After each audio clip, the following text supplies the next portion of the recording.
Les Chinois de Pékin, vraiment, vous ne les portez pas dans votre cœur. Ah non, non, non, non. Je crois que le danger qui menace l'Afrique, tant sur le plan de son unité, et donc de sa construction, que sur le plan même de son avenir en tant que continent vraiment africain, c'est ce danger est représenté par la Chine de Pékin, qui a besoin de notre espace et qui veut, par le biais du communisme, surprendre la bonne foi, je dirais même la naïveté de nos compatriotes, pour s'installer définitivement chez nous et nous faire sentir les effets de cette politique inhumaine. Est-ce que vous faites bénéficier les pays africains plus pauvres que vous de votre enseignement, du enseignement que vous tirez sur le plan agricole? Tout a une valeur d'exemple. Je ne puis pas dire à nos frères africains qui se trouvent dans des zones moins privilégiées que la nôtre sur le plan agricole, venez constater ma réussite. Nous travaillons et à l'occasion des visites qu'ils nous rendent, nous nous efforçons de leur montrer ce que nous avons fait.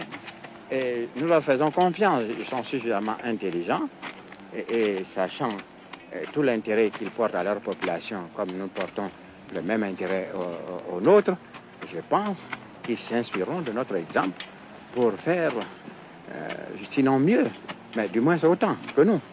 Est-ce que vous pensez que le régime que se sont donnés certains de ces pays africains est une entrave à leur développement? Voyez-vous, nous observons la plus grande tolérance, parce que nous pensons que les autres ont certainement raison de faire ce qu'ils font. Mais néanmoins, je me demande, compte tenu de ce que je sais, non pas seulement en Côte d'Ivoire, mais en Afrique, si le temps convient, l'expérience socialiste dans nos pays respectifs. Je crois que nous avons d'abord à créer des richesses avant de songer à une égale distribution.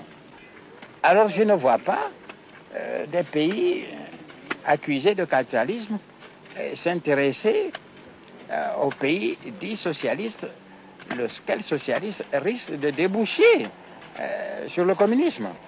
Et je ne vois pas aussi les pays socialistes, véritablement socialistes au sens de l'extrémisme, comme la Chine, qui ne construisent que sur la misère. Je ne les vois pas aider nos frères à donner du bien-être à leur population. Parce que là où il y a le bonheur, ne pousse pas le communisme.